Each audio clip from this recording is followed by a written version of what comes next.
दर्शन उसी को प्राप्त होते हैं जिसकी भगवत दर्शन की प्रबल उत्कंठा के लिए 4 बातें जीवन में आ जाएं। पहला, नित्य निरंतर नाम जप रसिकों के संग से। शर्त है रसिकों के संग, भजन न होई संग बिन। हे मनमानी नहीं होता, रसिकों के संग से भजन की वृत्ति। प्रमाणित भजन होना चाहिए, आचार्य परंपरा, गुरु परंपरा से। दूसरा, भगवद विग्रह को साक्षात भगवान का स्वरूप मानना। जैसे कुछ ऐसे भाव वाले लोग हैं कि अरे पत्थर पूजने से, धातु पूजने से क्या प्राप्त, क्या वहां भगवान है? कौन सा तुम्हें ज्ञान है भाई? कौन सा ज्ञान है? जब सर्वम खलमिदम ब्रह्म, तो ये तो अवतार है भगवान का, अर्चा अवतार। भगवान अवतरित होते हैं। जैसे हम छवि विराजमान किए, जब हम भाव सेवा करते तो भगवान छवि में आके विराजमान होते हैं, भगवान विग्रह में विराजमान होते हैं। ये श्रद्धा और विश्वास का विषय है, ये नास्तिक लोगों को समझ में नहीं आएगा। जिस मूर्ति को आप, जहां मूर्तिकार निर्माण कर रहा हो वहां देखो, उसी मूर्ति को पूज करके ब्रह्म प्राप्त, भगवत प्राप्त महापुरुष हो गए। प्रेमाश्रुओं से अभिषिक्त किया है। ये बाहर वालों की ऐसों की बातें न सुने, नहीं तो जो छोटी श्रद्धा वाले लोग होते हैं उनकी श्रद्धा नष्ट हो जाती है। अरे क्या है, ऐसे से ऐसा न वो बोलते हैं, न वो खाते हैं, न देखते हैं, और ऐसे विराजमान। आपको क्या पता है? आपका भाव है क्या? आप जानते नहीं हो। भाव आ जाएगा तो साथ चलते हैं, बोलते हैं, खाते हैं, देखते हैं। भाव का खेल। एक प्रसंग में एक ब्राह्मण बूढ़े के साथ एक जवान तीर्थ यात्रा में गया था। सारांश में बता रहे हैं। ब्राह्मण तीर्थ यात्रा का इच्छुक हुआ, पर उसको लगा कि मेरे बेटे तो हैं, पर धनी होने के कारण वो विलासिता में युक्त हैं, मेरे साथ तो चलेंगे नहीं। अगर कोई जवान आदमी मिल जाए, मुझे तीर्थ यात्रा करवाए, उसे कुछ भेंट पूजा दे देंगे। तो एक गरीब ब्राह्मण का जवान लड़का था, बात की तो उसने कहा हमारा भी सौभाग्य होगा कि तीर्थ यात्रा होगी और आप हमारे पिता तुल्य, आपकी सेवा होगी। समस्त तीर्थों में भ्रमण कराया। जब वृंदावन आए तो बहुत सेवा उसने की। उसका मन बहुत प्रसन्न हो गया। धनी का वृद्ध था तो गोपाल जी के दर्शन कर रहा था। उसने कहा वृंदावन को साक्षी करके, गोपाल जी महाराज सामने हैं, मैं बहुत प्रसन्न हुआ तुम्हारे ऊपर, तुमने इतनी सेवा की। एक बेटी ब्याह योग्य है, मैं तुम्हें ब्याह करवा दूंगा अपनी बेटी से। तो कहा देखो हमने तो नहीं कहा, तुमने कहा है ना, इस बात को ध्यान रखना, वहां जाके भूल मत जाना। ऐसा ही हुआ। सारांश में बताया। वो जब गांव पहुंचा तो वृद्ध की हिम्मत नहीं हुई अपने धनी बेटों से कह दे कि बहन का ब्याह उस गरीब के साथ कर दो। काफी दिन हो गए, कोई चर्चा नहीं, तो ब्याह की बात थी। उस गरीब ब्राह्मण ने जाके कहा बूढ़े ब्राह्मण से कि आपने कहा था भगवान के सामने कि अपनी बेटी का ब्याह तुम्हारे साथ कर देंगे। तो जवान बेटों के भय से उसने कहा मुझे याद नहीं ऐसा कुछ। भाई याद नहीं? तुमने भगवान के सामने कहा था। और कह रहे हो याद नहीं? तो बेटों ने कहा कि चलो भागो यहां से। भगवान के सामने कहा बुलाओ भगवान को, अगर साक्षी दे देंगे तो हम बहन का ब्याह कर देंगे।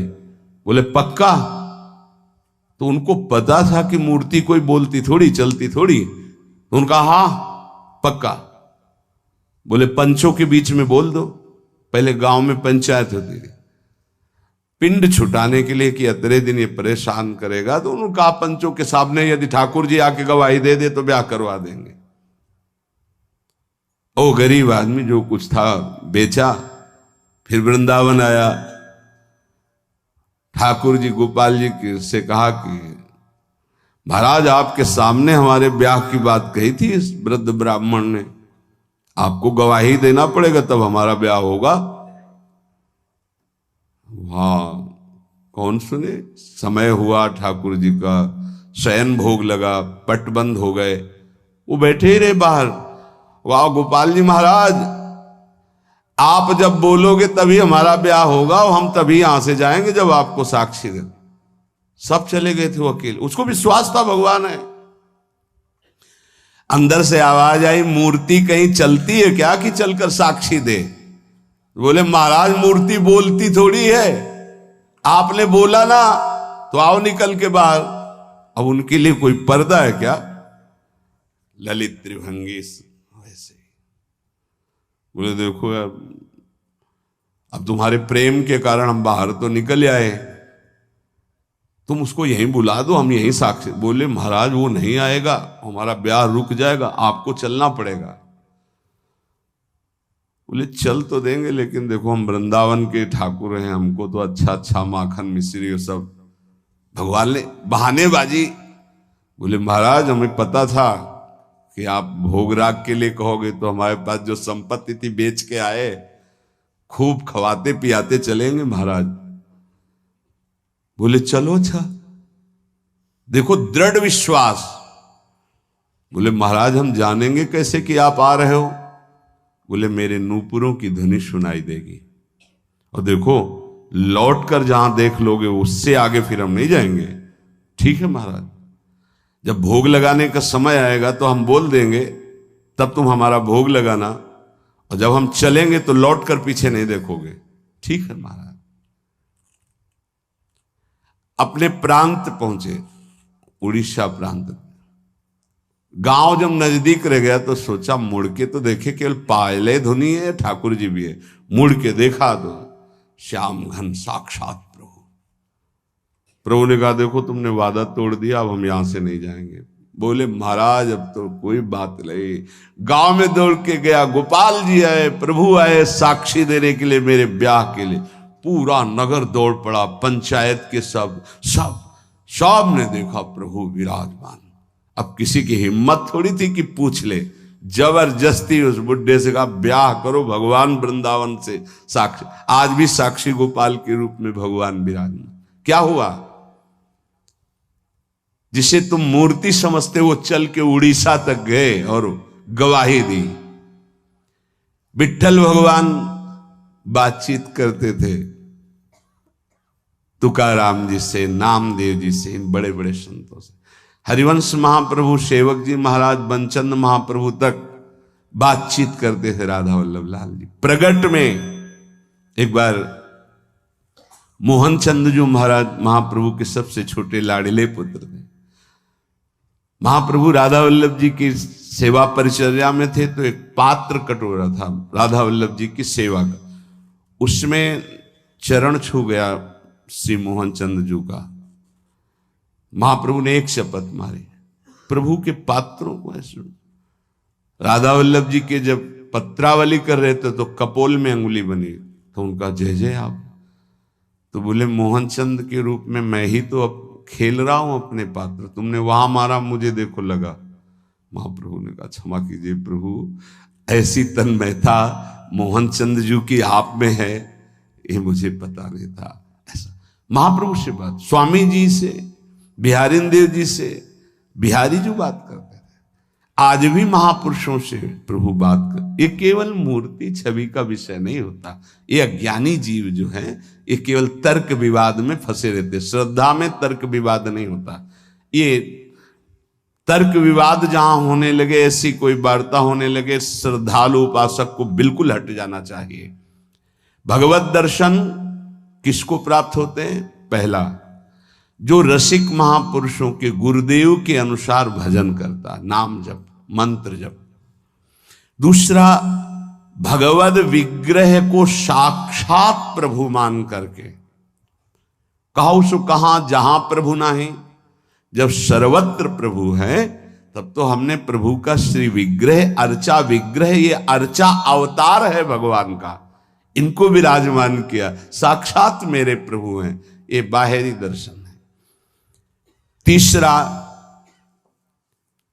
प्रभु को अर्पित किए हुए प्रसाद के अलावा अरुचि होना। कुछ भी ऐसा जो हम प्रभु को अर्पित नहीं कर सकते वो हम नहीं पा सकते। प्रभु को अर्पित ना की हुई चाहे अमृत पड़ी हुई वस्तु हो, हमारी बिल्कुल श्रद्धा और रुचि नहीं। हमारे प्रियालाल ने नहीं पाया तो हम उसे चख नहीं सकते। ये भगवत प्राप्ति, भगवत दर्शन के लिए बहुत आवश्यक है। गुरु प्रदत्त भजन में आसक्ति, इष्ट के श्री विग्रह छवि में साक्षात भाव, और इष्ट को अर्पित ना किए हुए वस्तु, वस्त्र, पदार्थ, भोगों में पूर्ण अरुचि। कई बार हमने ऐसे संतों को देखा जो अमनिया जैसे, पा लीजिए, नहीं अमनिया है ना, हम अपने ठाकुर को भोग लगा के पाएंगे, या आप अपनी श्री जी को भोग लगा दीजिए तो पालेंगे, अन्यथा नहीं। अमनिया नहीं, अमनिया माला, पत्र, पुष्प, सुगंधित कुछ भी नहीं। हमारा जीवन प्रसादी हो जाना चाहिए। ये बहुत ध्यान से अपनी दिनचर्या में देखिए कि कभी अमनिया मत पाइए। चौथा, सहनशील। ये बहुत आवश्यक है। बहुत सहनशील उपासक को होना चाहिए। जितना सहोगे उतनी भक्ति प्रकाशित होगी। सहत सहत बाढ़े भगति, गृह तनु गुरु हितगार। गुरुदेव को समर्पित जीवन और सहनशीलता, निश्चित भगवत दर्शन। चार बातों से निश्चित भगवत दर्शन हो जाता है। ये बहुत खास बात है जिसको धारण करना बहुत कठिन है, पर गुरु कृपा पात्र बहुत सरल ढंग से इसे निर्वाह कर ले जाता है। क्या? किसी से मतलब नहीं। इस मार्ग के उपासक किसी से मतलब नहीं। पहले तो कहा पीछे वाले में कि जो विषयी पुरुषों का समूह है उनके संग से भयभीत रहे, कभी संग न करे। अब आगे वाले में महान संगा नाम किसका ये स्वरूप होता है? बोले जो वह तो महताम श्री पद रज, महापुरुषों की चरण रज से जिसका शरीर अभिषिक्त है और माथे पे जिसकी चरण रज विराजमान है, गुरुजनों की, संतों की, रसिकों की, वो महान संगानाम सहज मधुरात्म प्रिय कथा। वो निसंग ही नहीं, महान निसंगानाम, जागृत स्वप्न सुषुप्ति, कभी भी कहीं भी उसका किसी से संबंध नहीं है, शरीर से भी नहीं। क्योंकि महान संगानाम तभी हो सकता है, शरीर से भी नहीं। यह ज्ञानी जीव जानते नहीं। कहते हैं शरीर तो यहां छूट जाता है, फिर गति किसकी होती है? भगवत प्राप्त। शरीर तो एक कपड़ा है, समझते नहीं हो। इसके नीचे एक कपड़ा है, सूक्ष्म शरीर, उसके नीचे एक है कारण शरीर। आप पहनने वाले हो, ये आपके कपड़े हैं। एक छूटता है सिर्फ स्थूल शरीर, सूक्ष्म शरीर और कारण शरीर को लेकर के बार बार जन्म मरण होता रहता है, कपड़े बदलते रहते हैं। और जो जीवन मुक्त हो गया तो तीनों शरीरों का संबंध खत्म, और दिव्य चिन्मय चिदानंदमय शरीर को, भावदेह को प्राप्त करके चिन्मय धाम में, चिन्मय लीला में, चिन्मय प्रिया प्रीतम के समीप हो जाता है। वो महान संगानाम,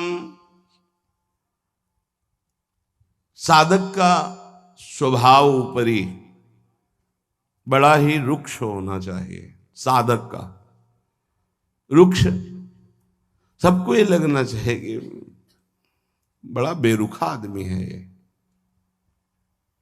बच जाओगे। गोस्वामी जी ने भी लिखा है, गिरा अरथ जल बीच सम, कहियत भिन्न न भिन्न, बंदों सीता राम पद, जिन्हि परम प्रिय खिन्न। खिन्न मानसा, किसी से कोई संबंध नहीं। कोई बात करे तो उदासीन होकर बात करे, उसको रस ना मिल पावे, उसको प्रियता समझ में ना पावे। साधक की बात कह रहा हूं, आगे चल के तो सब जीवन शुभ प्रीति रीति निभात आपनी, वो स्थिति आ जाती है। पर साधक को चाहिए वो अपना बाहरी स्वभाव उदासीन रखे, खिन्न रखे। ये हर समय भौं चढ़ा के बात करते हैं, इनका तो कोई प्रेमवादी से लगना चाहिए। मुस्कुरा करके बात करना, ये आगे चलकर आता है। हंसी बोले बहुमान दे, बहुमान किसको दे रहा? आराध्य देव को। वो हंस किससे रहा? आराध्य देव से। साधक की हर समय स्थिति ऐसी नहीं होती, इसलिए उदासीन अति रही गोसाई। पूज्य श्री गोस्वामी जी महाराज कहते हैं साधक को उदासीन रहना चाहिए, बाहर से गंभीर, हंसी मजाक बातचीत गंभीर। सत्य बात तुम्हें बता दी, स्वीकार करो ना स्वीकार करो, आगे चलती है। उदासीनता, गंभीरता, खिन्नता ये साधक के स्वभाव में होनी चाहिए। बहुत मिलनुआ स्वभाव, हंसकर बात करना, ये आगे चलकर, अभी नहीं। उसको दबाओ उस वृत्ति को। बगल से कोई निकल गया, आपको राधे श्याम कहने की स्मृति उससे नहीं आनी चाहिए। कौन निकला आपको पता नहीं। दर्शन कर रहे हैं, कभी कभी यह भी पता नहीं चलता कि प्रभु पोशाक कौन धारण किए। अगर नेत्र में नेत्र मिले तो 1 घंटा दर्शन हुआ तो केवल नेत्रों का ही दर्शन हुआ। पत्रावली कपोल में कैसी बनी ये भी याद नहीं रहा। ऐसी होती एकाग्रता। सत्संग सुनने गए तो सिर्फ वक्ता की मुखाकृति और वचन, आप बैठे आसपास आपके कौन बैठा आपको कोई परिचय नहीं। ऐसी महानिसंगता उपासक को चाहिए। ये कब आती है? जैसे जड़ भरत जी रहुगण को कहा कि महापुरुषों की चरण रज से अभिषिक्त होने पर ही ये ब्रह्मबोध होता है। प्रहलाद जी ने कहा निष्किंचना नाम न वृणीत यावत, जब तक निष्किंचन महापुरुषों की चरण रज नहीं लगेगी तब तक ऐसी निष्ठा नहीं होती जैसी मेरी है। शिरो में शोल्लासम वहत महताम सी पद रजा, ये महत पद रज कहां मिलेगी? हर कण वृंदावन का ये महापुरुषों की चरण रज, प्रियाजू की चरण रज महापुरुषों के आंसुओं से भींगा हुआ है। जहां की भी रज मिले उसे अपने धरोहर के रूप में, संपत्ति के रूप में, जैसे बहुत बड़ी क्या धरोहर, ये प्रिया प्रीतम की संपत्ति, प्रेम संपत्ति प्रदान करने वाली, इसे आप लगाओगे तो आप सुरक्षित हो जाओगे। ये कवच है। कई बार शास्त्रों बारे चर्चा हुई है, पर बड़े भाग्यशाली साधक उपासक उपासिका होंगी जो इस बात को स्वीकार किए हैं कि रोज स्नान के बाद शरीर में रज लगाते हैं। ना करते हो तो फिर सुन लो, तुम्हारे हृदय को ये विकार तब तक जलाएंगे जब तक प्रेम रस के योग्य नहीं हो जाएगा। उस जलन को सहने के लिए ये सद्यो वशीकरण चूर्ण मनंत शक्तिम तम राधिका चरण रेणु मनुष्मरामी, ये श्री जी की चरण रज है जो आपको संभालेगी, कवच का काम करेगी। आपके शरीर में चरण रज लगी रहनी चाहिए। बिल्कुल मान लीजिए, अगर ये मान लोगे तो बहुत बड़ी वस्तु आपको प्राप्त होगी। शरीर में वृंदावन की रज लगी है, शरीर छूट जाए तो भगवत प्राप्ति हो जाएगी। मान लीजिए, बहुत बड़ी बात है। धन्य है वो उपासक जो रजोपसेवी है, रज लगाते हैं। एक ब्रजवासी आए, उन्होंने प्रश्न किया कि आपके जुगल उपासना में तो काली बिंदी लगती है, आप क्यों नहीं लगाते हैं? श्री कहते हैं उसे, काली बिंदी और सिंदूर की बिंदी। पूज्य श्री सदगुरुदेव भगवान ने आदेश किया, त्रिपुंड लगाते थे जब शरणागति का, कि हम आचार्य आज्ञा से चलते हैं। आचार्य ने पत्र में लिखा था, वृंदावन रजोपसेवी जोरी सुमिरन बाचनो, वृंदावन नित्य बिहार चंदन लेनो। तो रजोपसेवी जोरी है तो रज का तिलक है, और बिहार चंदन जो प्रसादी है वो ये लगा है। बस वो कोई वृंदावन की वस्तु नहीं है जो काली टिक्की है।